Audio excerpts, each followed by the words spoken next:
લેવી 8 થી 13 વારાફરતી. અને તેણે તેને ઉરપત્ર પહેરાવ્યું, અને ઉરપત્રમાં તેણે ઉર્રીમ તથા તુમ્મીમ જડ્યા.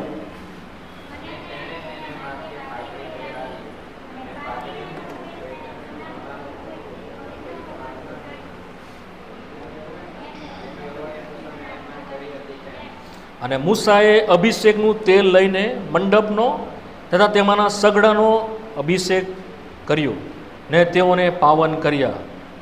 12મી કલમ.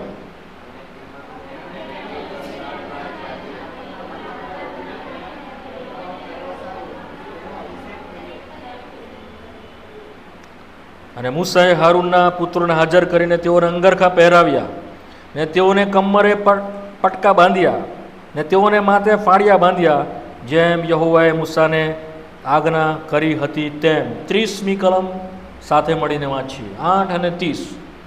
અને મૂસાએ અભિષેકના તેલમાંથી તથા વેદી ઉપરના રક્તમાંથી લઈને હારૂન પર તથા તેના વસ્ત્રો પર તથા તેના પુત્રો પર તથા તેની સાથે તેના પુત્રોના વસ્ત્રો પર છાંટ્યું. અને હારૂનને તથા તેના વસ્ત્રોને તથા તેના પુત્રોને તથા તેની સાથે તેના પુત્રોના વસ્ત્રોને પાવન કર્યા. પ્રભુ આ મૂલ્યવાન વચનોને આશીર્વાદ દો. જે પ્રમાણે તમારી સાથે લાસ્ટ ટાઈમ વહેંચ્યું હતું કે યાજકોને વસ્ત્રો પ્રભુ તરફથી આપવામાં આવ્યા, જેથી કરીને તેઓ કંઈક અભિવ્યક્ત કરે, કંઈક એક્સપ્રેસ કરે. શું તેઓ અભિવ્યક્ત કરે, શું તેઓ પ્રગટ કરે? તેઓનું જે ધોરણ છે, દેવે તેઓનું જે પદ આપ્યું છે, શોભાનું પદ, ગૌરવનું પદ, સ્વર્ગીય પદ, તે તેઓ તેઓના કપડાં દ્વારા પ્રગટ કરે. તો યાજકો, જે પ્રમાણે તમારી સાથે વાત કરી હતી લાસ્ટ ટાઈમ, છેલ્લી વખત, કે યાજકો કેવળ ખોરાક ખાતા નથી, પરંતુ કપડાં પહેરે છે. ખોરાક એટલા માટે ખાય છે કે જેથી કરીને તેઓને અસ્તિત્વ બને. શું બને? તેઓનું ખોરાકથી શું બને છે? અસ્તિત્વ બને છે. જ્યારે વસ્ત્ર તેઓને જે તેઓનું અસ્તિત્વ છે તેને તેઓ અભિવ્યક્ત કરે, તેઓને પ્રગટ કરે. આ સરળ રીતે સમજાઈ ગઈ વાત? સમજ પડી તમને આ વાત? તેઓ ખોરાકને ખાય છે, જેથી કરીને તેઓ ખોરાકથી શું થાય છે? અસ્તિત્વ તેઓનું બને. આ ખુરશી વાંકી છે, કૃપા કરીને સીધી કરી દો. કૃપા કરીને સીધી કરો. ખોરાક તેઓનું અસ્તિત્વ બનાવે છે, સાથે કપડાં એ તેઓની અભિવ્યક્તિ છે, તેઓને પ્રગટ, જે તેઓની પાસે છે તે તેઓનું કપડાં એ પ્રગટ કરે છે. નવા કરારમાં આપણને પણ પ્રભુ ઈસુ ખ્રિસ્તમાં યાજકો થવાને કારણે પ્રભુ ઈસુ ખ્રિસ્ત એ યાજકોનો ખોરાક બને છે. શું બને છે? યાજકોનો ખોરાક કોણ છે? પ્રભુ ઈસુ ખ્રિસ્ત. આપણે ખોરાક પ્રભુ ઈસુ ખ્રિસ્ત છે. તો જેટલું આપણે એને ખાઈએ છીએ, જેટલું એનાથી આપણે સંતોષ અનુભવીએ, જેનાથી આપણે બળ મળે છે, તે રૂપાંતર પામતું પામતું આપણું અસ્તિત્વ બનતું જાય છે. શું થાય છે? આપણું અસ્તિત્વ. જેવું જેવું આપણું ખોરાક, તેવું તેવું આપણું અસ્તિત્વ. જેટલું પ્રભુ ઈસુને આપણે ખાઈશું, એને પીશું, એટલું જ તે આપણામાં બળ આવશે, આપણામાં સંતોષ આવશે, અને તે આપણું અસ્તિત્વ બનશે. ખ્રિસ્તને ખાવા દ્વારા આપણે ખ્રિસ્તી બનશું. સાદી ભાષામાં, ખ્રિસ્તી ધર્મમાં પેસવાથી ખ્રિસ્તી બનાતું નથી, પરંતુ ખ્રિસ્તને ખાવા દ્વારા, ખ્રિસ્તને આરોગવા દ્વારા આપણે ખ્રિસ્તી બનીએ છીએ. ખ્રિસ્તને કેવી રીતે ખાવાનો છે, ખ્રિસ્તને કેવી રીતે આરોગવાનો છે, એ પણ મેં તમારી સાથે કીધું હતું. અલગ અલગ રીતે દેવના વચન આપણે જેટલું વચું વાંચીએ, પ્રભુની સાથે સંગત જેટલી આપણે ગાળીએ, પ્રભુની સાથે પ્રાર્થનામાં જેટલો સમય વિતાવીએ, મંડળીની સાથે જેટલું વિતાવીએ અને સુવાર્તા પ્રગટ કરીએ, એ બધા દ્વારા આપણે શું કરીએ છીએ? ખ્રિસ્તને ખાઈએ છીએ. શું કરીએ છીએ આપણે? ખ્રિસ્તને ખાઈએ છીએ. જેટલું જેટલું ખ્રિસ્તને ખાઈએ છીએ, એટલું એટલું ખ્રિસ્તનું અસ્તિત્વ આપણામાં આવતું જાય છે. બીજી વાત, ખાલી આપણે ખાઈએ એટલું પૂરતું દેવનો વિચાર નથી, પરંતુ દેવનો વિચાર કેવો છે? હવે તે તમારામાંથી પ્રગટ થવો જોઈએ. શું થવો જોઈએ? ઈસુ ખ્રિસ્ત કેવો થવો જોઈએ? પ્રગટ થવો જોઈએ. યાજકોના વસ્ત્રો એ યાજક બતાવતા હતા, તેવી રીતે ખ્રિસ્તીના વસ્ત્રો પણ ઈસુ ખ્રિસ્ત છે. એ ખ્રિસ્તી યાજકોના વસ્ત્રો કોણ છે? હા, ઈસુ ખ્રિસ્ત છે. એ બી મેં તમારી સાથે દર વખતે કહ્યું હતું. અને તે ખ્રિસ્ત તમારામાંથી દેખાવા જોઈએ. તો જે કપડાં આપવામાં આવ્યા તે કેવા કપડાં હતા? શોભાના, ગૌરવના, પવિત્ર એવા વસ્ત્ર હતા, શણના. મેં તમને લાસ્ટ ટાઈમ કહ્યું હતું. એમાં 3 કલરના દોરા હતા. કોઈ કહેશે ઝડપથી? કયો કયો કલર હતો બહેનોમાંથી? તમને સીવણ ખબર છે ને? કયા દોરા ભેગા કરીને એક દોરો બનાવવાનો છે અને તેનાથી તેઓએ સીવવાનું છે? કયો કયો કલર હતો? નીલ. નીલ એટલે વાદળી કલર. હા હા. બીજું કયો કલર છે? જાંબુડી કલર. પછી હા કિરમજી. કિરમજી રંગ એટલે લાલ રંગ. અચ્છા, 3 કલરના દોરા લેવાના છે અને ચોથી વસ્તુ શું છે? સોનું. શું છે? સોનાના તાર. એ સોનાના તાર લઈને આ 3 કલરની સાથે મિક્સ કરીને એક આખો દોરો બનાવવાનો છે. અને તમે જુઓ છો આ એફોદ છે. શું છે આ? એફોદ. અને એ એફોદ જે છે તેને એનાથી વણીને બનાવવાનું છે. આ 4 વસ્તુ એ પ્રભુ ઈસુ ખ્રિસ્તના જે છે તે પ્રગટ કરે છે. એ બી તમને મેં કહ્યું હતું. સોનું એ શું પ્રગટ કરે છે? હા, એનો સ્વર્ગીય સ્વભાવ પ્રગટ કરે. શું કરે છે? Nature of God. દેવનો સ્વભાવ આપણને પ્રગટ કરે છે. બીજું વાદળી કલર. હા, જાંબલી કલર, માફ કરજો. હા, રાજવી પદ, એનો જે અધિકાર છે, એનું જે પ્રભુપદ છે એને પ્રગટ કરે છે. પછી હા, કિરમજી રંગ, લાલ રંગ શું પ્રગટ કરે છે? પ્રભુ ઈસુ ખ્રિસ્તના લોહી વિશે પ્રગટ કરે છે. વાલાઓ, બહુ ઇમ્પોર્ટન્ટ છે. બધી વસ્તુ જે છે, સોનું એ સ્વર્ગીય બતાવે છે, જાંબલીનું રાજવીય પદ બતાવે છે, પરંતુ આ જે કલર જે છે રેડ કલર, એ પ્રભુ ઈસુ ખ્રિસ્તનું એ માનવીય બાબતમાંથી લેવામાં આવ્યું. પ્રભુએ માનવી બાબતમાંથી લીધી, પરંતુ તેને એ સ્વર્ગીય સેવામાં દાખલ કરવામાં આવી. એનો મતલબ છે પ્રભુ ઈસુ ખ્રિસ્તના લોહી વગર કોઈ પણ સેવા શક્ય નથી. તમારા મનમાં, મારા મનમાં વાત બરાબર ગાંઠ બાંધી જાય. જે કંઈ પણ સેવા આપણે કરીએ પ્રભુ ઈસુ ખ્રિસ્તમાં, તે મંડળીમાં, તે ઈસુ ખ્રિસ્તના લોહી વગર શક્ય. માટે પ્રાર્થના કરો, લોહીને માગણી કરો. સવારે ઉઠો, કોઈ કામના માટે જાઓ, લોહીની નીચે આવો. અંધકારના બળો બહુ હુમલા કરે છે, ઘરમાં ઝઘડા છે, લોહીનો ઉપયોગ કરો. લોહીની નીચે આવતા શીખો. તો યાજક તરીકે આપણને ખબર પડવી જોઈએ પ્રભુ ઈસુ ખ્રિસ્તના લોહીમાં જે તાકાત છે, પ્રભુ ઈસુ ખ્રિસ્તના લોહીમાં જે સામર્થ્ય છે તે શું છે. સમજ પડી?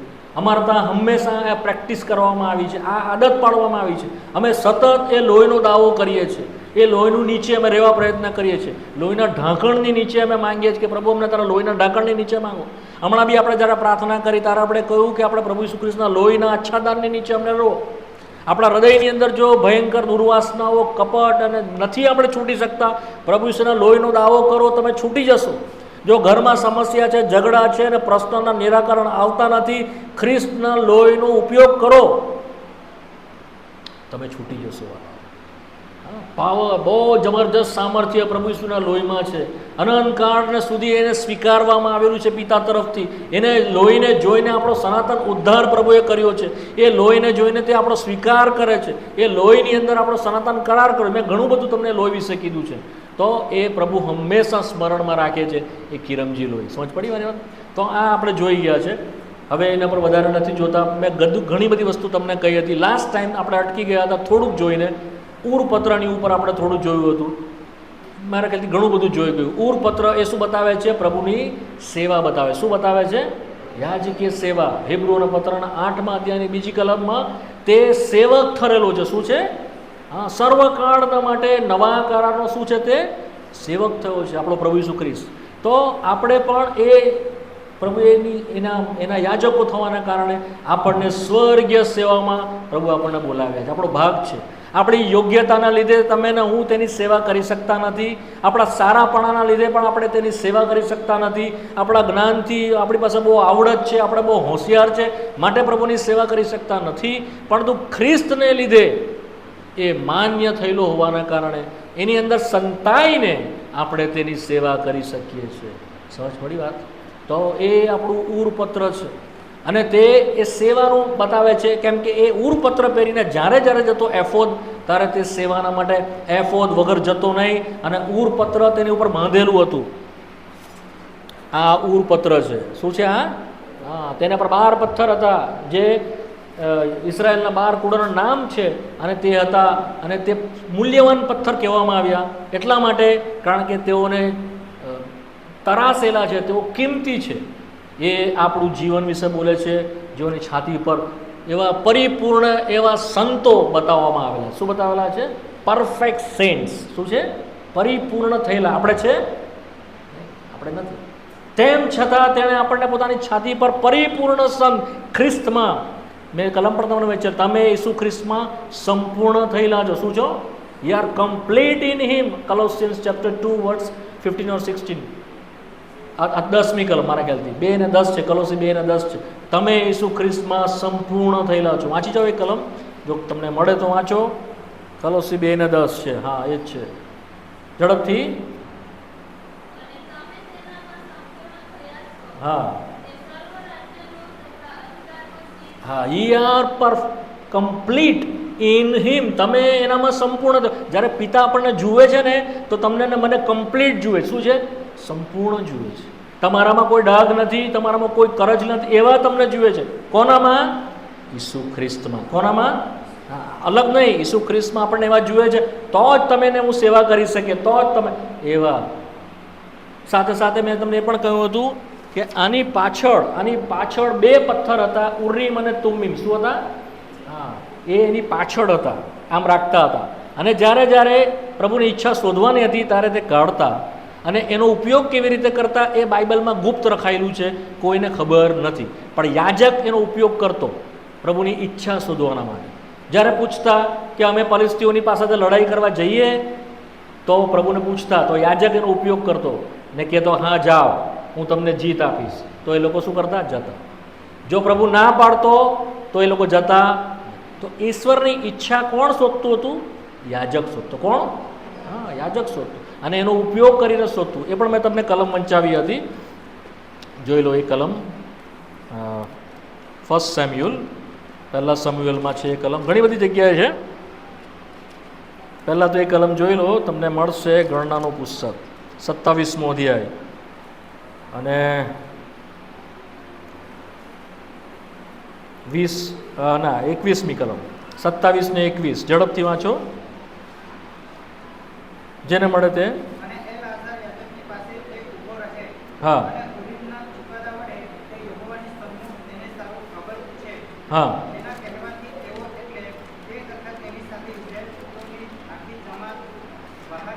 હા હા, તેના કહેવાથી તેઓ અંદર આવે. કોના? ઉર્રીમના તુમ્મીમના કહેવાથી તેઓ અંદર આવે અને તેઓ બહાર જાય. તે ઈચ્છા શોધે. હવે 1 સેમ્યુએલમાં આવો, 1 સેમ્યુઅલ તેનો 23મો અધ્યાય અને તેની 9મી કલમ. હા, 9મી કલમ વાંચો, 9 અને 10. હા હા હા, એફોદ અહીં લાવ. પછી હા હા હા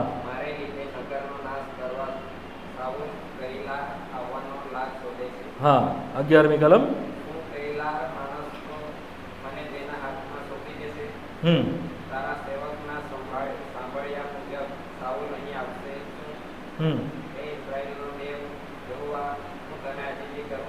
હા, તું તારા સેવકને જણાવ.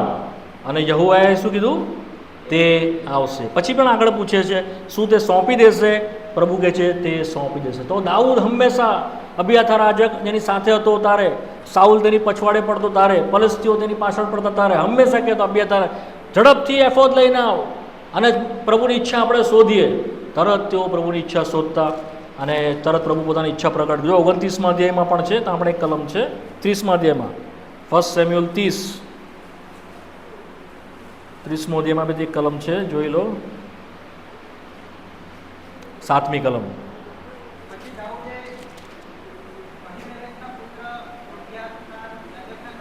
હા હા હા, અને દાઉદે સાથે મળીને વાંચીએ. દાઉદે યહોવાની સલાહ પૂછી કે જો હું એ ટુકડીની પાછળ પડું તો શું હું તેને પકડી પાડી શકીશ? તેણે તેને ઉત્તર આપ્યો કે પાછળ પડ, કે નક્કી તું તેઓને પકડી પાડીશ ને બેશક બધું પાછું મેળવીશ. તો જ્યારે જ્યારે તેઓને પ્રભુની ઈચ્છાની શોધવાની જરૂર પડતી ત્યારે તેઓ એનો ઉપયોગ કરતા. હવે દાઉદ યાજક નહોતો. દાઉદ તો અબ્યાથાર યાજકને બોલાવતો કે તું આવી રીતે શોધ એફોદમાંથી, પરંતુ તેની મૂલ્ય જમકતો હતો, તેની કિંમત સમજતો હતો. પરંતુ ઘણી વખત સાઉલ પ્રભુની ઈચ્છા શોધવા માટે આ ઉપયોગ કર્યો નહીં, અને ઘણી વખત તે ઉપયોગ કરતો તો પણ પ્રભુ તેની સાથે વાત કરતો નહીં. તો આનાથી એક વસ્તુ આપણને ખબર પડે છે કે કેવળ આપણી પાસે આ ઉરીમ ને તુમીમ હોવાથી જ આપણે પ્રભુની ઈચ્છા શોધી શકતા નથી, પરંતુ આપણા હૃદયની કેટલી તાલાવેલી છે એની ઈચ્છા પૂરી કરવાના માટે. તો તમે અને હું દેવની ઈચ્છા જાણી શકશું. એ લાસ્ટ ટાઈમ મેં તમારી સાથે કીધું હતું, સમજ પડી? જો તમે અને હું તેની ઈચ્છા પૂરી કરવા રાજી નથી તો તે પોતાની ઈચ્છાને પ્રગટ કરશે નહીં. સમજ પડી ને? ઉરીમ અને તુમીમનો અર્થ શું છે? મેં તમને કહ્યું હતું. ઉરીમનો અર્થ શું છે? ઉરીમનો અર્થ શું છે? પ્રકાશ. શું છે? હા. અને તુમ્મીમનો અર્થ શું છે? પરફેક્શન, બીજા અર્થમાં સત્યતા. એ આપણે ક્યાં વાંચીએ છીએ? ગીતશાસ્ત્ર 43 અને 3, જે આપણે ગીત ગાતા હતા, અપની જ્યોતિ અપની સચ્ચાઈ પ્રગટતું હોને. તે તારું અજવાળું ને તારી સત્યતા મોકલ. વાંચો 43 ને 3 ઝડપથી. ગીતશાસ્ત્ર 43 ને 3. હા હા, તેઓ મને દોરે. તો વાલાઓ, પવિત્ર પર્વત એટલે કે પ્રભુનું જે નિવાસ સ્થાન છે ત્યાં સુધી આપણે જવાનું છે. આ મજલ બહુ લાંબી છે, આ મજલ બહુ કપરી છે, દુઃખોથી ભરાયેલી છે, અંધકારથી ભરાયેલી છે, કાંટાઓથી ભરાઈ છે. શક્ય છે તમે ભૂલા પડશો, શક્ય છે હું ભૂલો પડીશ, શક્ય છે શત્રુ મને તમને છેતરશે. આપણે પ્રભુની ઈચ્છા શોધવાની બહુ જરૂર છે. રોજે રોજ પ્રભુ મારે ક્યાં જવું, પ્રભુ મારે ક્યાં બેસવું, ને પ્રભુ તમને પ્રગટ કરશે વાલાઓ. જો સમુએલના પુસ્તકમાં હંમેશા, બીજું સમુએલ 2, હંમેશા દાઉદ પ્રભુની ઈચ્છા શોધતો, હંમેશા. શું તમે એ પ્રમાણે શોધો છો? જો બીજું સમુએલ તેનો 2 અધ્યાય ને 1 કલમ સાથે મળીને વાંચીએ. ત્યાર પછી એમ થયું કે દાઉદે યહોવાની સલાહ પૂછી, શું યહૂદિયાના કોઈ નગરમાં જાઉં? યહોવાએ તેને કહ્યું કે જા. દાઉદે પૂછ્યું, હું ક્યાં જાઉં? તેણે કહ્યું, શું તમે પૂછો છો પ્રભુ અમે ક્યાં જઈએ? પ્રભુ અમે ક્યાં જઈએ? નહીં, એ બધું સારું જ છે, બધું પ્રભુની ઈચ્છામાં છે. નો, આખું ઇસરાયેલ એની પાસે હતું, આખું ઇસરાયેલ. પૂછ્યું ને એણે, પ્રભુ હું ક્યાં જાઉં? પ્રભુએ શું કહ્યું? હેબ્રોન. હેબ્રોનનો અર્થ શું છે? હેબ્રોનનો અર્થ શું છે? શું છે? બોલો, શરમાવો નહીં, ગભરાવો નહીં. કોને ખબર છે હેબ્રોનનો અર્થ? સંગત. શું છે હેબ્રોન? એટલે સંગત, ફેલોશિપ. જ્યાં પ્રભુના લોક સંગતમાં સાચી રીતે સંગત કરે છે. પ્રેરિત 2:42ના નમૂનાની ઉપર, પ્રેરિતોના બોધમાં, રોટલી ભાંગવામાં, પ્રાર્થનામાં અને સંગતમાં, ત્યાં તમે દ્રઢતાથી લાગુ રહો. એ સાચી સંગત છે કે જેને પ્રભુ મંડળી કહે છે, બીજી જગ્યા નહીં. તિમોથીને બી પ્રભુએ કહ્યું, જુવાનીના વિષયોથી તું નાસી જા. પરંતુ કાં તું જા? હા, તિમોથીનો પત્ર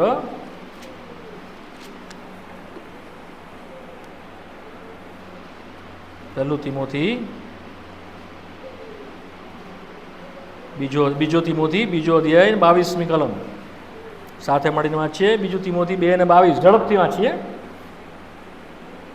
વળી જુવાનીના વિષયોથી નાસી જા, પણ પ્રભુનું નામ સુહૃદયથી લેનારાઓની સાથે ન્યાયપણું, વિશ્વાસ, પ્રેમ તથા શાંતિ પ્રાપ્ત કરવાને. હા, 23મી કલમ પણ વાંચીએ.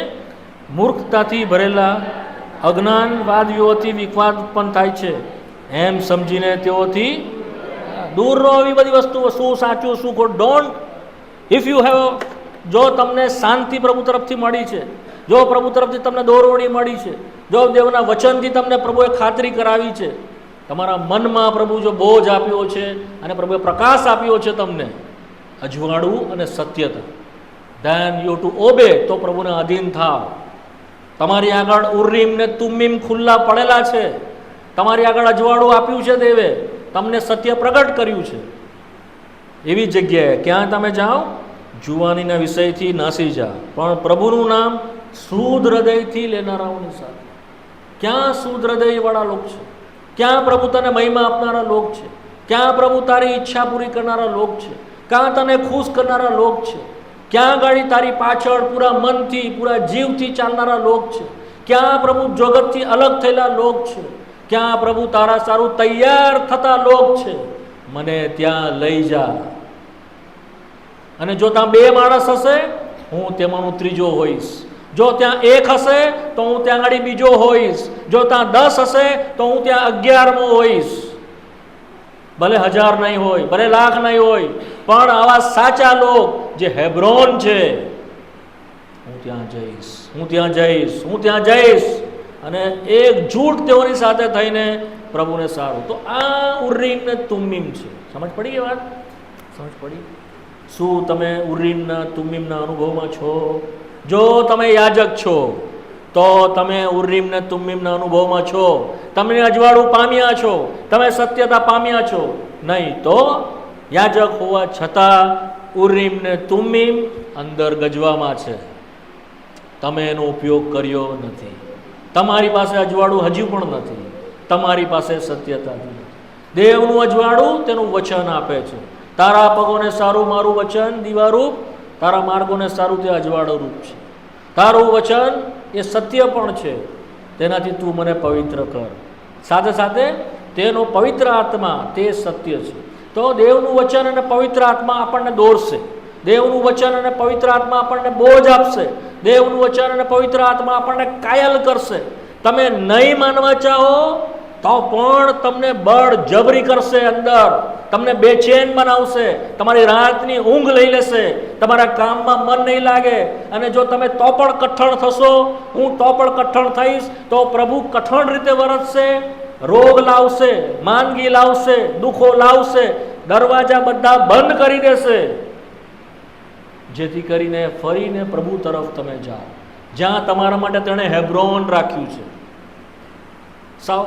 દાઉદે બહુ દુઃખ સહન કર્યું. બહુ પ્રભુ એને કીધું તું રાજા બનશે, પણ બહુ દુઃખો તેના માટે આવ્યા. સાઉલથી હેરાન પરેશાન થયો, ફલિસ્તીઓથી હેરાન પરેશાન થયો, રડતો તો અદુલાની ગુફામાં જઈને, જ્યાં એણે બધા ગીતો લખ્યા, બહુ રડતો હતો. પ્રભુ તે તો રાજા કીધો, મેં કોઈનું નુકસાન કર્યું નથી, મારી પાછળ સાઉલ પડ્યો છે, મને મારી નાખવા માંગે છે, મેં એનું કંઈ અન્યાય કર્યું નથી. પણ જ્યાં સુધી હેબ્રોનમાં નહીં આવે ત્યાં સુધી આ બધી સ્થિતિ પ્રભુ એના જીવનમાં લાવી. ફલિસ્તીઓની સાથે એક થઈ ગયો, આખીસ રાજાની સાથે મળી ગયો. અને આખીસ રાજાની સાથે મળવાના કારણે ફલિસ્તીઓ તેના પર ચડી આવ્યા અને તેઓની પત્ની, તેઓના બાળકો બધાને લઈ ગયા. એટલે સુધી કે તેની સાથેના જેના જે મિત્રો હતા તેને પથ્થર મારવા માંડ્યા. અને એટલો બધો ઘાયલ થઈ ગયો, દુઃખી થઈ ગયો. એ આગળની જ કલમમાં છે, જો વાંચો. એ કલમ ઇમ્પોર્ટન્ટ છે માટે વંચાવું. 30મો અધ્યાય, 1 સમુએલ 30મો અધ્યાય, 30મો અધ્યાય, 1 કલમ, 1 સમુએલ 30:1. વાંચો જોરથી. તમારામાંથી કોઈ? હા.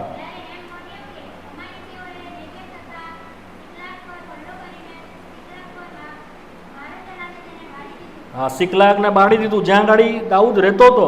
કોણ ચડી આવ્યા? અમાલિકો. 2 કલમ સાથે મળીને વાંચીએ.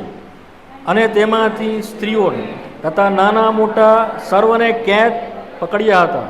અને તેઓએ કોઈને મારી નાખ્યું ન હતું, પણ તેઓને હરણ કરીને તેઓ પોતાના રસ્તે ચાલ્યા ગયા. હવે 3 કલમમાં વાંચશો ને. દાઉદ તથા તેના માણસો નગરમાં આવ્યા અને ત્યારે જુઓ, તે તો બાગથી બાળી નંખાયેલું હતું અને તેઓની સ્ત્રીઓ તથા તેઓના દીકરાઓ તથા તેઓના દીકરીઓ બંદીકાન કરાયેલા હતા. 4 કલમ સાથે મળીને વાંચીએ. તેથી દાઉદ તથા તેના સાથેના માણસોને રડવાની શક્તિ ખૂટી ગઈ ત્યાં સુધી તેઓ પોક મૂકીને રડ્યા. પુષ્કળ તેઓ રડ્યા, કે તેની પત્નીને પણ તેઓએ લઈ લીધી હતી. 5મી કલમ, દાઉદની 2 સ્ત્રીઓ એટલે અહીનોઆમ ઇઝરાયેલી તથા નાબાલ કમાયેલી સ્ત્રી અબીગાઇલનું પણ તેઓ હરણ કરીને લઈ ગયા હતા. 6 કલમ સાથે મળીને વાંચીએ. અને દાઉદને ઘણો ખેદ થયો, કેમ કે લોકો તેને પથ્થર મારવાની વાત કરવા લાગ્યા. કેમ કે સર્વ લોક પોતપોતાના દીકરાઓ, પોતપોતાની દીકરીઓને લીધે મનમાં દુઃખી હતા, પણ દાઉદે પોતાના દેવ યહોવામાં પછી તેણે પ્રભુની ઈચ્છા શોધી. પ્રભુ હું શું કરું? પ્રભુ કહ્યું જા. શું હું તેઓને પકડી પાડીશ? હા પકડી પાડીશ. શું તેઓને પાછા લાવીશ? અને વચન કહે છે દાઉદ સર્વ પાછું લાવ્યો. શું કર્યું દાઉદ? હા સર્વ પાછું લાવ્યો. 19મી કલમ 30મો અધ્યાય 19મી કલમ સાથે મળીને વાંચીએ. પહેલું સમુએલ 30 અને 19મી કલમ સાથે મળીને. નાનું કે મોટું, પુત્રો કે પુત્રીઓ, લૂંટ વગેરે જે કંઈ તેઓ હરી ગયા હતા તે સર્વમાંથી કંઈ પણ તેમને પાછું મળ્યા વગર રહ્યું નહીં. દાઉદ તે સર્વ. તમે સર્વ પાછું લાવી શકો છો. હું સર્વ પાછું લાવી શકું છું જો ઉરીમ ને તુમ્મીમનો ઉપયોગ કરીશું, જો તેની ઈચ્છા શોધીશું. ઈચ્છા કોણ શોધી શકે છે? જે તે પૂરી કરવા રાજી હશે તે. યોહાન 7:17. જે કોઈ તેની ઈચ્છા પૂરી કરવાને રાજી હશે તે આ બોધ વિશે સમજશે, બીજા નહીં. કઈ કલમ મેં કીધી? યોહાન 7 ને મનમાં તમારા ગંઠાઈ જાય બધી કલમો. જો તમે તેની ઈચ્છા પૂરી કરવા રાજી નહીં હો તો તમે તેની ઈચ્છા સમજી શકશો. સમજાય? શું રાજી છો એની ઈચ્છા પૂરી કરવા? હા કે ના? કે અહીંયાથી સાંભળશો, અહીંયાથી કાઢી નાખશો. અહીંયાથી સાંભળવાનું પછી અહીંયાથી એવા નહીં થાવ. એવા પ્રભુને કહો પ્રભુ તારી ઈચ્છા પૂરી કરીશું. તું કહેશે હેબ્રોનમાં જા, અમે હેબ્રોનમાં જઈશું. તું કહેશે હેબ્રોનમાં રહો, અમે રહીશું. પ્રભુ તમને સહાય કરે. વધારે હવે આગળ નહીં જાવ, એના પર બીજા ઉપર આવી જઈએ. બીજું જે ઇમ્પોર્ટન્ટ છે તે શું છે? પાઘડી છે. શું છે? હા વેરી ઇમ્પોર્ટન્ટ છે. ઝડપથી થોડોક સમય છે, આપણે ઝડપથી જોઈને આગળ નીકળી જઈએ. નિર્ગમનમાં આપણે વાંચી ગયા તેના વિશે. નિર્ગમનનું પુસ્તક 28મો અધ્યાય 36મી કલમમાં ત્યાં કેટલીક બાબતો છે તમારી સાથે થોડી એમ તેમથી જોઈને પૂરું કરીશું. 36મી કલમમાં એ પ્રમાણે કે છે 28 અને 36, નિર્ગમન 28-36. તું તે ચોખ્ખા સોનાના પુત્ર બનાવ ને તેના પર મુદ્રાની કોતરણી પ્રમાણે આ શબ્દ કોતર કે યહોવાને સારું, પવિત્ર. શું છે યહોવાને સારું? હા યહોવાને સારું તે પવિત્ર છે. અને બીજું, તું તેને નીલ રંગની ફ્રીત લગાડીને પાઘડી પર એટલે પાઘડીને મોખરે રાખ. અને 38મી કલમ, તે હારૂનના કપાળ પર રહે. ઇસરાયેલના તેઓના સર્વ પવિત્ર દાનવાના જે વસ્તુ પૂજ્ય કરે તેઓના અપરાધ હારૂનને માથે આવે ને તે પત્ર તેના કપાળ પર સદા રહે. એ સારું કે તે યહોવાની આગળ માન્ય. તે યહોવાની આગળ શું થાય? હા માન્ય થાય.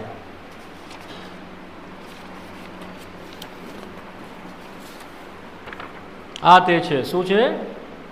આ તે છે. ભૂરા કલરની ક્રીતની ઉપર સોનાના પતરાની ઉપર યહોવાને સારું પવિત્ર એ તે લખ. અને આ ફાડિયા બનાવો. આ ફાડિયા શેના બનાવવાના છે? શણના બનાવવાના છે. શેના બનાવવાના છે? શણનું લુગડું લેવામાં. આ જેટલું કપડું વપરાયું છે શણ છે. શું છે? હા શણ. શણનું કપડું શું બતાવે છે? શુદ્ધતા બતાવે. શું બતાવે છે? હા લેવી એનો 16મો અધ્યાય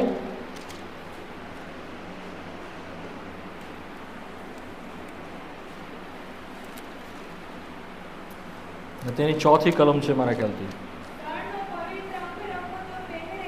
હા હા હા શણની પાઘડી પહેરે. કેમ છે? પવિત્ર. શું છે તેઓ? હોલી. વેરી હોલી. અને એ પવિત્ર છે માટે એમાં શણ શું છે ખબર તમને? જેમાં પરસેવો થતો નથી. શું નથી થતો તેમાં? હા એઝિકેલના પુસ્તકમાં આપણે વાંચીએ છીએ 44મો અધ્યાય. એઝિકેલ 44. ઝડપથી આવો, સમય બચાવવાના માટે એક રેફરન્સ જોઈને આગળ જતા રહીશું. એઝિકેલ 44 અને 17મી કલમ સાથે મળીને વાંચીએ. તેઓ શણના વસ્ત્ર પહેરીને માહેના ચોકમાં દરવાજામાં થઈને અંદર પ્રવેશ કરે. માહેના ચોકના દરવાજામાં અંદર સેવા કરતી વેળાએ તેમના અંગ પર બિલકુલ ઊનના વસ્ત્ર ન હોય. તેઓએ માથે શણના ફળિયા બાંધેલા હોય, કમરે શણની ઇજાર પહેરેલી હોય અને પરસેવો થાય એવું કંઈ પણ અંગે વીંટાળેલું કંઈ પણ તેઓ પરસેવો થાય તેવું વીંટાળવાનું. ઊનના કપડાથી શું થાય? પરસેવો થાય. શું થાય? હા, મને પરસેવો થાય, તમને પરસેવો થાય. પરંતુ આ શણ છે એનાથી પરસેવો થતો. પરસેવો એનો મતલબ શું છે કે કોઈ પણ શ્રમ, કોઈ પણ એફર્ટ, પ્રયત્ન દેવના કામમાં જોઈતા નથી. શું નથી જોઈતા પ્રભુને? કોઈ પણ શ્રમ, પરિશ્રમ કે જેનાથી પરસેવો થાય. પરસેવો કેવી રીતે થાય? બહુ કામ કરે તો પરસેવો થાય ને. ગામમાં જા, પેલા ખેતરમાં કુલાડી બરાબર મારો, પાવડો મારો, ખોદો તો શું થાય? પરસેવાથી રેપ ઝેપ થઈ જાય. કેમ પરસેવો થયો? બહુ કામ કર્યું. શું કર્યું? બહુ. પ્રભુના સેવામાં પ્રભુ શું ચાહતો નથી? શ્રમ ચાહતો નથી. માનવીય શ્રમ ચાહતો, પરસેવો ચાહતો. પરસેવા શું છે? દુર્ગંધ બતાવે. શું બતાવે છે? માનવીય શ્રમ, માનવીય પ્રયત્ન દેવની દ્રષ્ટિમાં દુર્ગંધરૂપ છે. શું છે? કેવળ ખ્રિસ્ત અને એનું વાસ્તુ, એને કરેલા એના કામ, એ પ્રભુના માટે શું છે? સુગંધરૂપ છે. શું છે?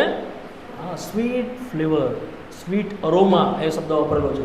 એ સુગંધીદાર છે પ્રભુની આગળ. માટે આપણો કોઈ પણ પ્રભુના કામની અંદર આપણો પ્રયત્ન દેખાવો છે. મેં કર્યું, મેં કર્યું, મેં આમ કર્યું, મારે ત્યાં જવાનું છે, મારે ત્યાં દોડવાનું છે. માર્થા બહુ કરતી હતી. શું કરતી હતી? બહુ બહુ. પ્રભુએ શું કહ્યું? માર્થા, માર્થા, તું ઘણો શું કરે છે? ઘણી ચિંતા કરે છે અને ઘણી ગભરાય છે. એક વાતની જરૂર છે. શું કીધું પ્રભુએ? મરિયમે સારો ભાગ પસંદ કર્યો છે, જે તેની પાસેથી લઈ લેવામાં આવશે ઇન ધ મિનિસ્ટ્રી, પ્રભુની સેવામાં. યાજકો તરીકે આપણે પ્રભુ ઈસુ ખ્રિસ્તના કામ પર, એના થયેલા સંપૂર્ણ કામ પર આપણે આધાર રાખવાનો છે. સમજ પડી? બહુ દોડ દોડ દોડ દોડ કરીશું ને તો પ્રભુના માટે કંઈ નહીં કરી શકીએ. સાદી ભાષા. સમજ પડી? ઘણા બધા સુવાર્તિકો છે, બહુ સુવાર્તા કરે, અહીંયા જાય ત્યાં જાય, આખો દિવસ સુવાર્તા પ્રચાર કરે, એક પણ આત્મા નહીં બચે. શું થાય? એક પણ આત્મા બચતો. પછી પ્રભુને પૂછે, પ્રભુ મેં આટલી બધી મહેનત કરી, આટલો બધો શ્રમ કર્યો. પ્રભુ શું કહે છે? તે મારા ઉપર આધાર રાખીને વિશ્વાસથી આ કર્યું નથી. મેં તને કીધું તે કર્યું નથી, પણ તે તારા પ્રયત્નમાં કર્યું, તારા બળમાં કર્યું. આપણા પ્રયત્નમાં નહીં કર્યું, આપણા બળમાં નહીં કરીએ, પ્રભુ ઈસુ પરના વિશ્વાસમાં આપણે બધું કરીએ. સમજ પડી? ચાહે ખેતરમાં બી જો તમે કામ કરવા જાઓ, જો પ્રભુ પર આધાર નહીં રાખશો, તમારો શ્રમ મિથ્યા છે. ગીતશાસ્ત્ર 147 વાંચીએ છીએ ને આપણે કે જો યહોવા ઘર ન બાંધે તો બાંધનારાઓનો શ્રમ મિથ્યા છે. It is useless. જો અભ્યાસ કરો છો, પુષ્કળ આખી રાત વાંચો છો, પણ પ્રભુ પર વિશ્વાસ રાખીને આધાર નથી રાખવાતા, તો તમારું બધું વાંચેલું નકામું જશે. પ્રભુ તરફથી કોઈ સહાય મળશે. સમજ પડી કે મારી વાત તમને? તો એ શું બતાવે છે? શણના વસ્ત્રો. બધું શણનું જોઈએ. યાજક શું કરે છે? શણ પહેરે છે. શું પહેરે છે? મારો પ્રયત્ન નહીં. સમજી ગયા? સાદી ભાષામાં મારો પ્રયત્ન. પ્રભુ તે જે મારા માટે ઉપલબ્ધ કરાવ્યું છે, તે જે મને આપ્યું છે, એમાં હું પ્રવેશ કરીશ, તે હું કરીશ. પ્રભુ આપણને એ બાબત કરવાના સમજમાં. બીજું, તે શોભાના વસ્ત્ર છે. શું છે? હા, નીતિવચન 1 અને 9. શોભાની છે. પાઘડી શું બતાવે છે? પાઘડી શું બતાવે છે? શોભા બતાવે છે. વાંચો.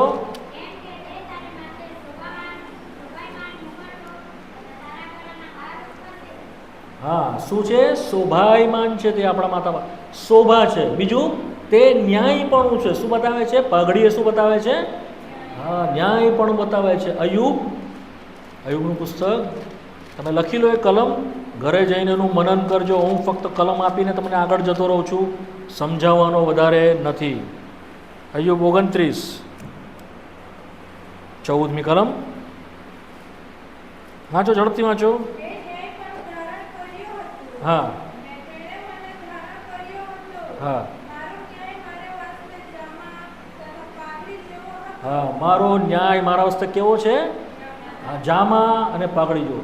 જે પ્રમાણે આપણે આગળ જોઈએ કે જે જામો એટલે જબ્બો જે છે તે બી ન્યાયપણું સૂચવે છે અને સાથે સાથે તેણે મને ન્યાયપણાનો જબ્બો ઉડાડ્યો. વાંચી ગયા ને આપણે ગીતશાસ્ત્ર યશાયાને 61માં ને 10મી કલમ. તે જ રીતે પાઘડી પણ શું બતાવે છે? ન્યાયપણું બતાવે. શું બતાવે છે? દેવનું ન્યાયપણું. એ માનનીય છે, એ પ્રભુની પવિત્રતા છે, સાથે સાથે એ ન્યાયપણું બતાવે છે. અને એણે શું બતાવે છે? મેં ન્યાયપણાની જેમ, ન્યાયની જેમ મારા માથા પર પાઘડી પહેરેલી છે.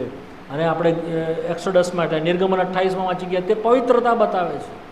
બીજું, તે ઉચ્ચ પદવી બતાવે. શું બતાવે છે? Highly position. પાઘડી શું બતાવે છે? હાઈલી પોઝિશન બતાવે છે. ક્યાં વાંચીએ છીએ આપણે? ઇઝિકલ 21 અને 26 વાંચી જાઓ જેને મળે તે. હઝકિયલ 21 ને 26 જેને મળે તે વાંચો.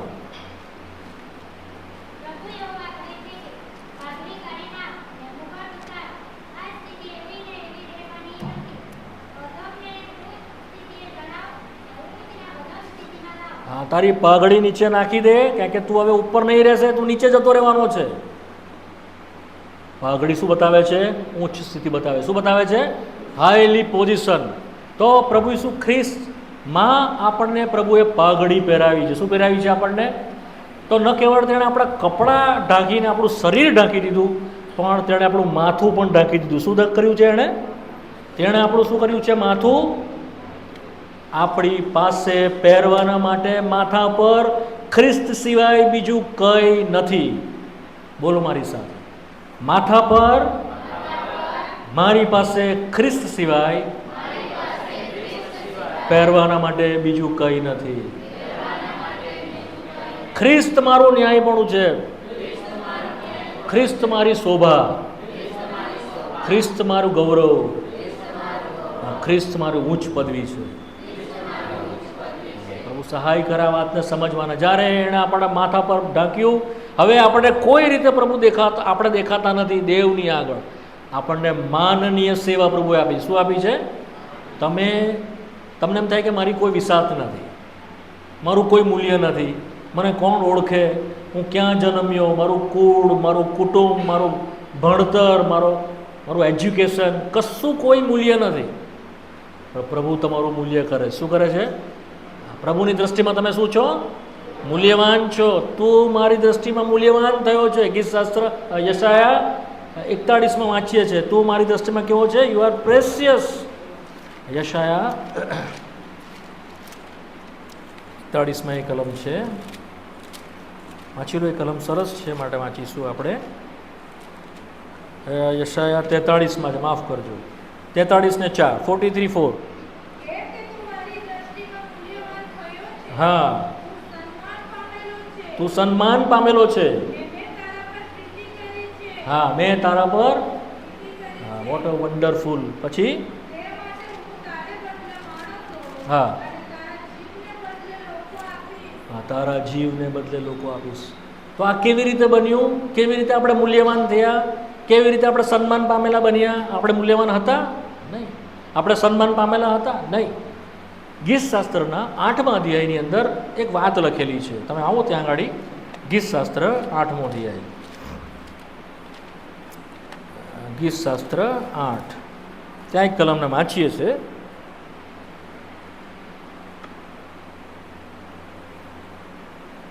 પાંચમી કલમ, 5મી અને 6ઠ્ઠી કલમ વાંચો, સાથે મળીને વાંચીએ. ગીતશાસ્ત્ર 8, 5 અને 6.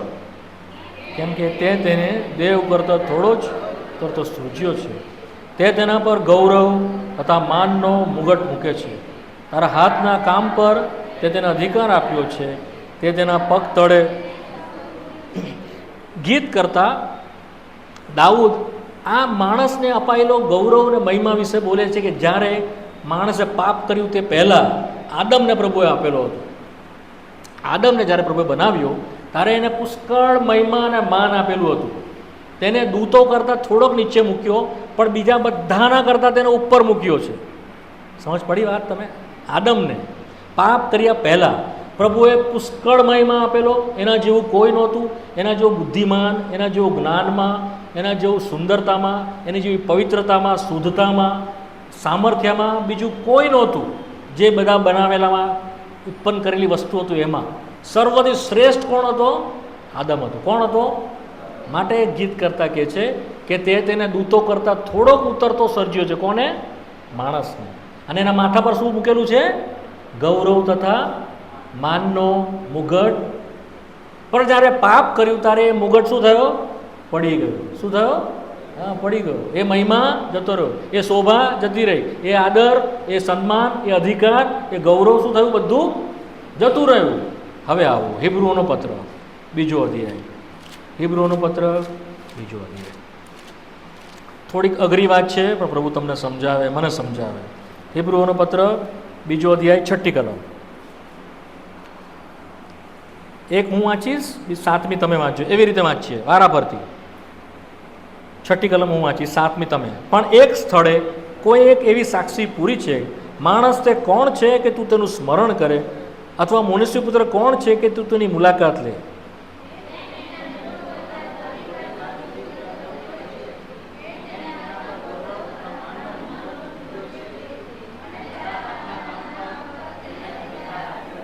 હવે બરાબર ધ્યાનથી સાંભળજો.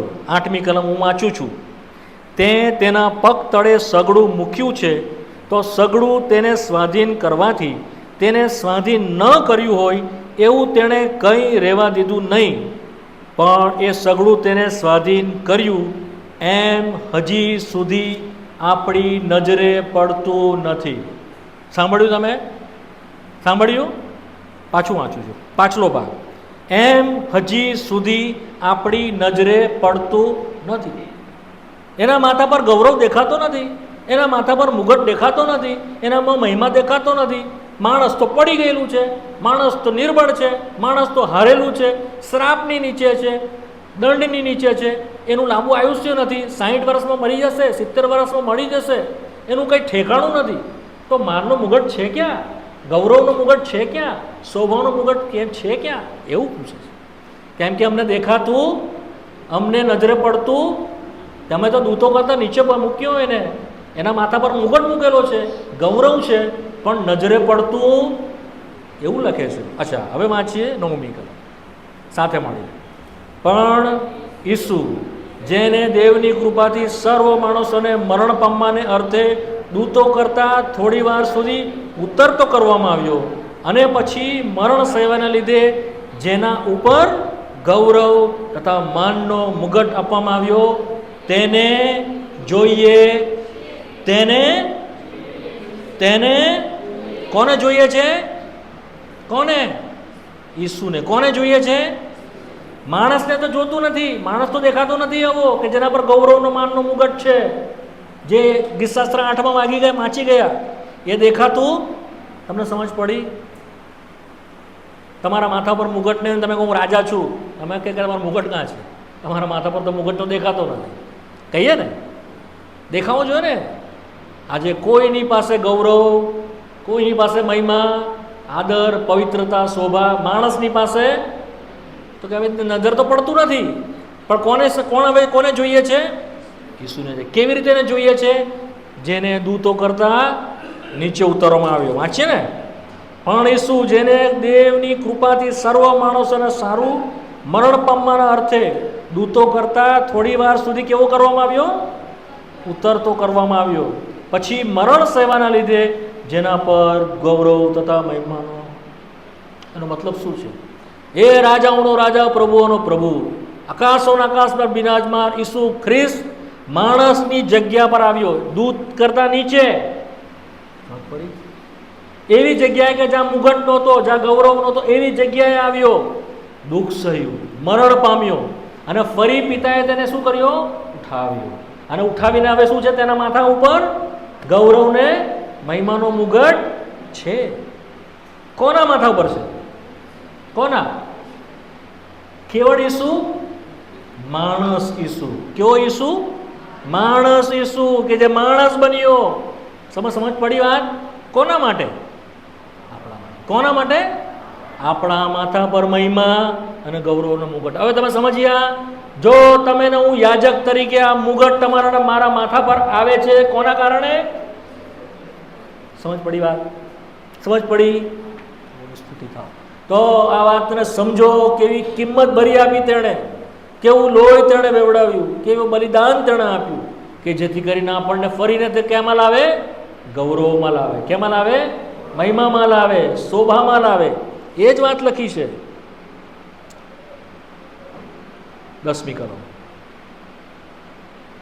વાંચો સાથે મળીને. હા,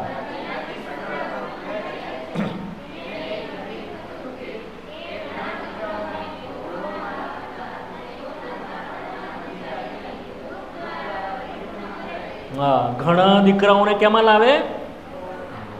શું તમે ગૌરવમાં લાવવામાં આવ્યા? તમને ખબર છે? તમને ને મને ગૌરવમાં લાવવામાં આવ્યા છે, તમે જાણો છો?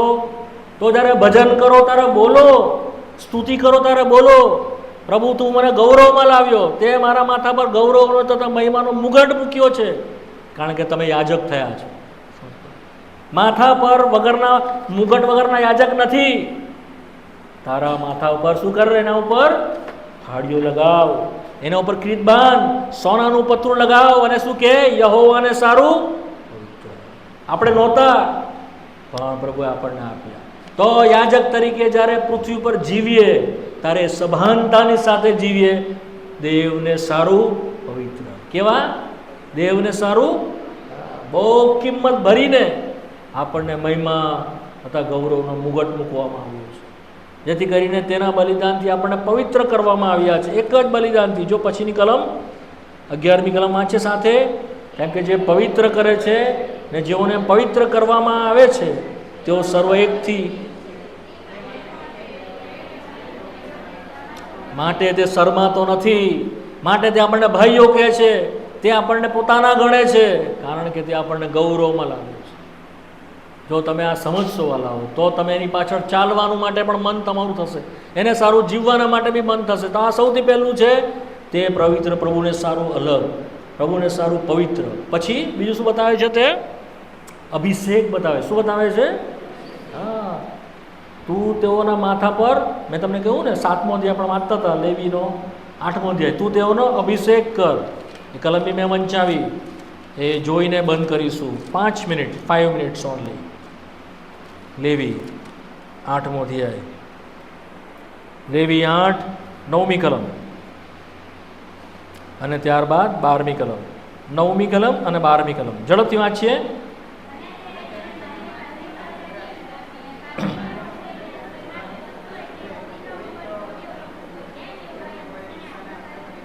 હા, 12મી કલમ સાથે મળીને.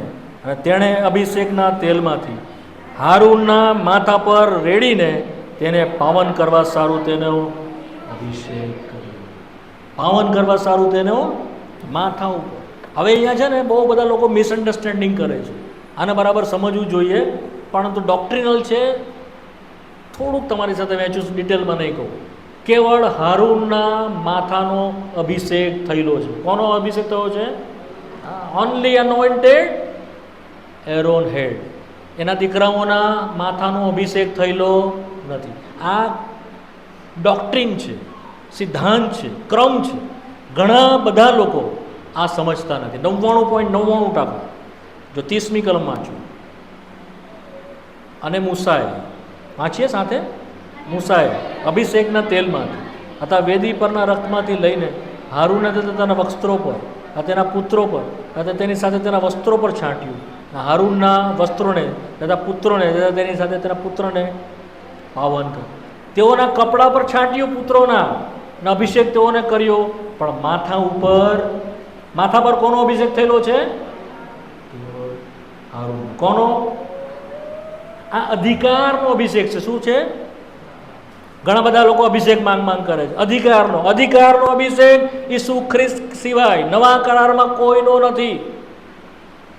નવા કરારમાં અધિકાર આપવાના માટે જેને ઓથોરિટી અપાયેલી છે, એ અધિકારના રૂપમાં કેવળ પ્રભુ ઈસુ ખ્રિસ્તનો અભિષેક થયેલો છે. સમજ પડી વાત? હા, પવિત્ર આત્મા જે આપણને અભિષેક આપે તે શીખવે છે. શું કરે છે? તમને અભિષેક છે જે તમને શીખવશે. એ અભિષેક અલગ વસ્તુ છે. અને અધિકારનો માટે ઘણા બધા અભિષેક માંગ કરે. અમને અભિષેક આપો, અમને અભિષેક આપો, કે અમે આમ કરીએ તેમ કરીએ. Don't ask. આપણે શું છે? ખ્રિસ્તના અભિષેકની નીચે રહેવાનું છે. શું કરવાનું છે? હા, કેવળ તેનો આનંદના તેલથી તેણે મારો અભિષેક કર્યો. આપણે યશાયાના 61માં અધ્યાયમાં વાંચીએ છીએ, લૂકની સુવાર્તાના 4થા અધ્યાયમાં બી વાંચીએ છીએ. જોઈ લો, કલમ ઝડપથી ફટાફટ વાંચીને આગળ જતા રહીશું. લૂક 4:18મી કલમ. લૂક 4:18. તમારા કન્સેપ્ટ ક્લિયર થઈ જાય. તમારો જે શું કહેવાય, તમારા મનની અંદર કંઈ ભ્રમણા નહીં રહે. તમારા વિચાર એકદમ બાઇબલ પ્રમાણેના હોવા જોઈએ, સ્ક્રિપ્ચરલ હોવા જોઈએ, શાસ્ત્ર અનુસારના હોવા જોઈએ, ગોળ ગોળ ઘટાડામાં નહીં. અચ્છા, લૂક 4:18મી કલમ.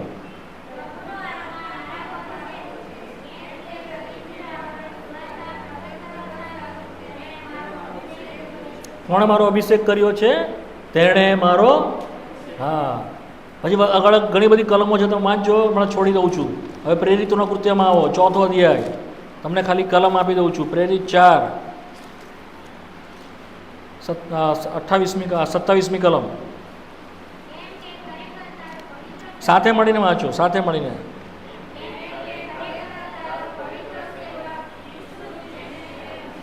જેને તે અભિષેક કર્યો.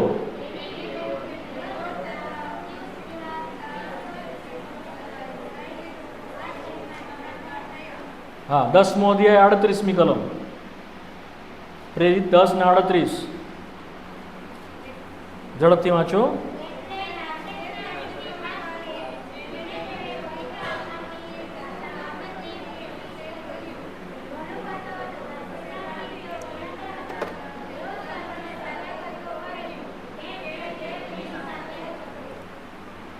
દેવે તેને અભિષેક કર્યો, બીજા કોઈને નહીં વાલાઓ.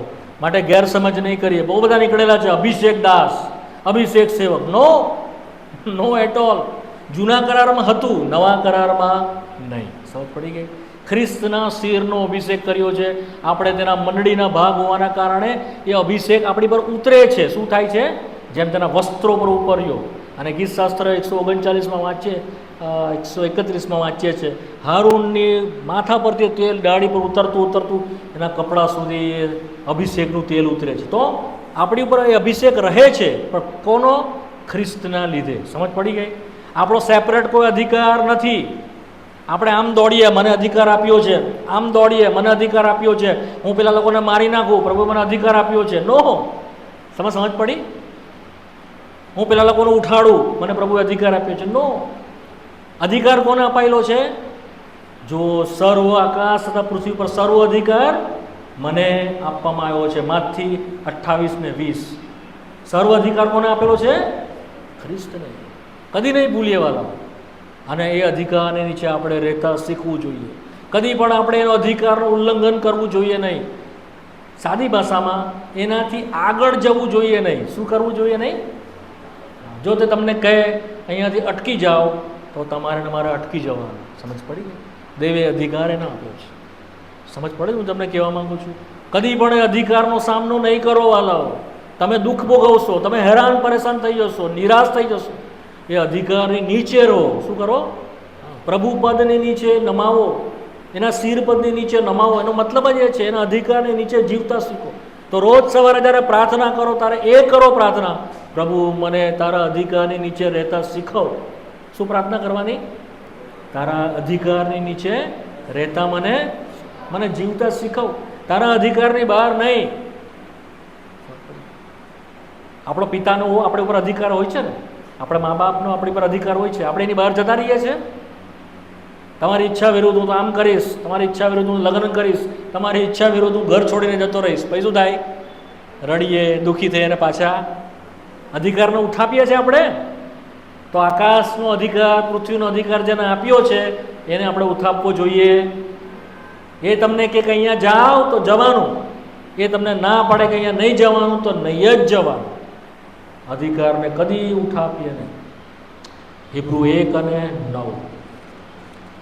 હિબ્રુ 1-2 કલમ વાંચીને પછી બંધ કરીશું. હિબ્રુઓનો પત્ર વાંચીએ 1 અને 9.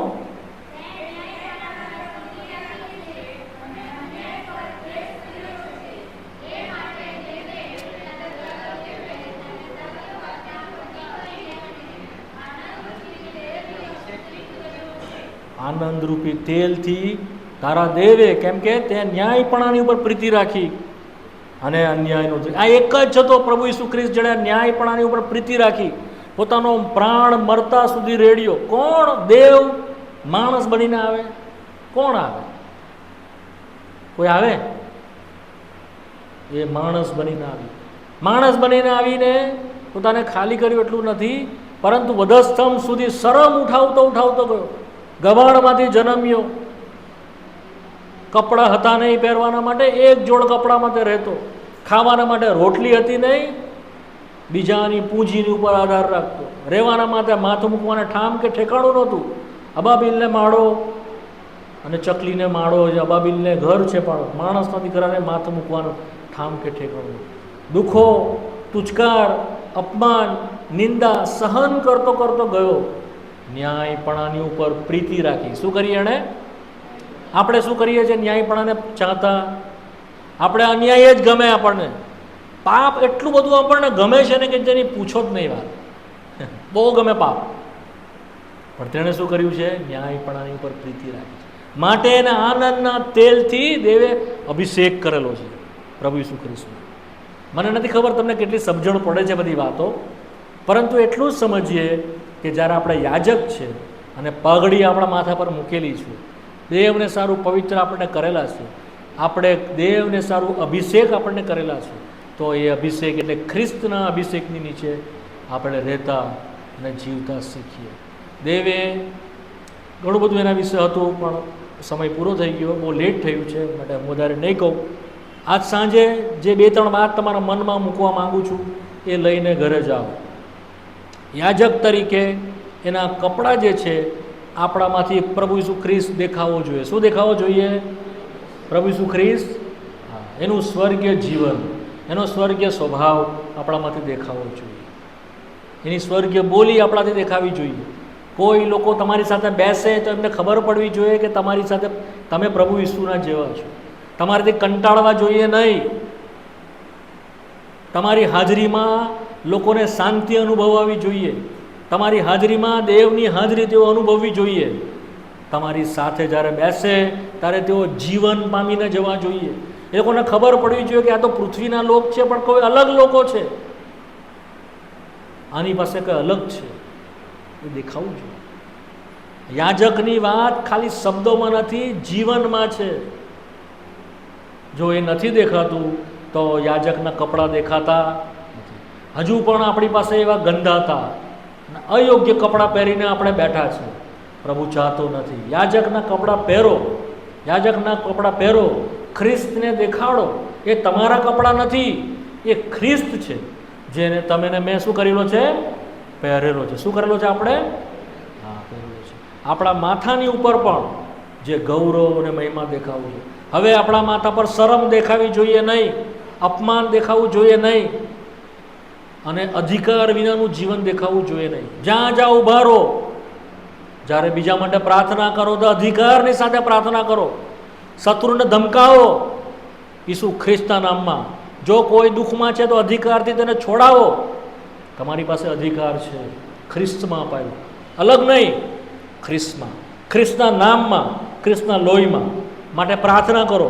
કોઈ બી ઘરમાં જાઓ, કદાચ ભૂત વળગેલું વ્યક્તિ પણ હોય ને, પ્રાર્થના કરીને ઉપવાસ સાથે જો તમે કહો કે નીકળી જા એમાંથી, ઈસુ ખ્રિસ્તના આધારના નામમાં નીકળી જશે. તમારા સામર્થ્યથી નીકળશે? કોના? એ શું છે? અધિકાર. શું છે? અધિકાર. સમજ પડી તમને? માંદાને તમે કહો છો કે સાજો થા, એ કયા કોનાથી કરશો? અધિકાર. કોના નામમાં? જે પિત્તરે કહ્યું, જેમ યોહાને કહ્યું, ઈસુ ખ્રિસ્તના નામમાં અમે તને સાજો કરીએ, ઊભો થા, તારું બિછાણું ઉપાડીને ચાલતો થા. એ નામમાં એ સામર્થ્ય છે, એ નામમાં અધિકાર છે. તમને વાપરતા આવડે છે અધિકાર? તો તમે યાજક છો, પાઘડીવાળા. અધિકાર વાપરતા આવડે છે તો તમે યાજક છો, નહીં તો નહીં.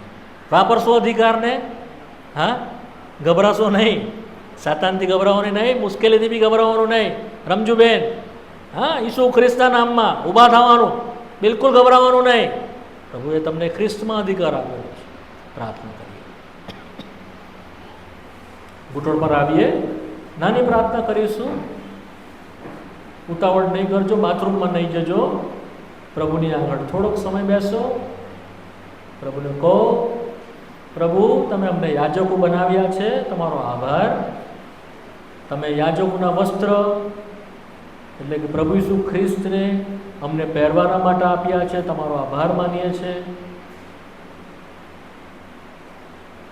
તેનો અંગરખો સફેદ કલરનો જે પ્રભુ ઈસુ ખ્રિસ્તની શુદ્ધતા બતાવે છે, તેનો વાદળી કલરનો જબ્બો જે તેનું આકાશી સ્વર્ગીય જીવન બતાવે છે, તેનું સોનું જે સ્વર્ગીય સ્વભાવ બતાવે છે, તેનું કિરમજી રંગ જે તેનું મૂલ્યવાન લોહી બતાવે છે. પ્રભુ આ બધું હવે હું મારા અમલમાં લાવીશ, આ બધું હું પહેરી લઈશ, હું આ બધાથી ઢંકાઈ જઈશ. પ્રભુ મારું કંઈ જીવન ગંદુ જીવન નહીં દેખાય, મને આ બધાથી તું ઢાંકી દે. હું જ્યારે બોલું પ્રભુ મારામાંથી હંમેશા શુદ્ધતાવાળું બોલવું નીકળે, ગંદી ગાળો નહીં નીકળે, અપશબ્દો નહીં નીકળે, પ્રભુ નિંદા ટીકા નહીં નીકળે, તારું શુદ્ધવાળું બોલી મારામાંથી નીકળે એવું મને આપ. પ્રભુ મારી નિર્બળતામાં ઈસુ ખ્રિસ્તનું લોહીનું સામર્થ્ય દેખાય. જ્યાં જ્યાં જાઓ પ્રભુ તારું સામર્થ્ય દેખાય. મારા ઘરમાં સમસ્યા છે, આ પ્રાર્થના કરો વલાઓ, તમારા મનમાં કરો, હું તમને મદદ કરી રહ્યો છું. તમારા મનમાં પ્રાર્થના કરો. પ્રભુ મારા ઘરમાં સમસ્યા છે, મારા બાળકોમાં સમસ્યા છે, મારા પતિ પત્નીમાં સમસ્યા છે, મારા પડોશમાં સમસ્યા છે. પ્રભુ તારા મૂલ્યવાન લોહીથી આ સર્વ સમસ્યાઓને અમે બાંધીએ છીએ. એ લોહીમાં છુટકારો છે, એ લોહીમાં સામર્થ્ય છે. આજે જ મને એ સામર્થ્ય આપ, એ છુટકારો આપ. એ લોહી પર અમે વિશ્વાસ કરીએ છીએ. નાના બાળકની જેમ વિશ્વાસ કરો, તમે છૂટી જશો. બીજું પ્રભુને કહો, પ્રભુ મને ઉર્રીમ અને તુમ્મીમ એટલે તારું અજવાળવું, તારી સત્યતા, જે તારી ઈચ્છા શોધવા માટે છે તે મને આપ. મને અજવાળવું આપ. મારે કાં જવું, મારે શું કરવું, મારે કોની સાથે લગ્ન કરવા, મારે કયો ધંધો કરવો, મારે કઈ નોકરી કરવી, મારે કઈ સંગતમાં જવું, મારે કયા લોકોની સાથે બેસવું, ક્યાં મારે ભજન કરવું, ક્યાં મારે મેજમાંથી ભાગ લેવો. પ્રભુ બધું મને તારું અજવાળું મોકલ, જેથી મને ખબર પડે. પ્રભુ અંધારામાં ચાલવા માંગતો નથી. રખેને હું પડી જાઉં, રખેને હું પ્રભુ મુશ્કેલીમાં આવી પડું. મારા માર્ગમાં તારા વચનથી અજવાળું કર, હું સાફ સાફ જોઈ શકું માર્ગ આ છે અને હું એના પર ચાલું. સાથે તારો પવિત્ર આત્માની સત્યતા મને આપ. મારા મનમાં તારો પવિત્ર આત્મા મને શાંતિ આપે, મને દોરવણી આપે, જેમ દાઉદને આપી. અને પ્રભુ એ પ્રમાણે હું તારી ઉર્રીમ અને તુમ્મીમનો ઉપયોગ કરતા શીખું એવો યાજક મને બનાવો. સાથે પ્રભુ તું મારા માથા ઉપર પાઘડી જે પ્રભુ ઈસુ ખ્રિસ્ત છે તેનાથી મારું માથુંને ઢાંકી દે. મારી પાસે પહેરવાના માટે બીજું કંઈ નથી પ્રભુ. ખ્રિસ્ત મારો ગૌરવ, ખ્રિસ્ત મારી શોભા, ખ્રિસ્ત મારું ન્યાયપણું, ખ્રિસ્ત મારી પવિત્રતા, ખ્રિસ્ત મારો અભિષેક, ખ્રિસ્ત મારો અધિકાર બને. આમાંનું મારું કંઈ નહીં પ્રભુ, આ બધું ઈસુ ખ્રિસ્ત બને. જેણે મારા પર પ્રેમ રાખ્યો અને ઘણા દીકરાઓને ગૌરવમાં લાવવાના માટે દુઃખો દ્વારા દુઃખો સહન કર્યા.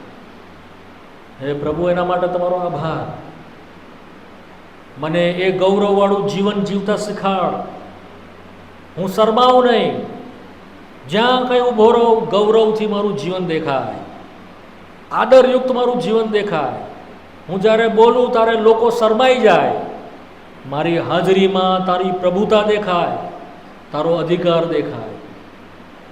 શત્રુ પાછો પડે એવી એ પાઘડી મને આપ, સન્માનયુક્ત જીવન મને આપ, એ મહિમાયુક્ત જીવન મને આપ. માંગો પ્રભુ પાસે, આપશે, આપશે, નિસંદેહ આપશે તમને. તમે શરમાશો નહીં હવે.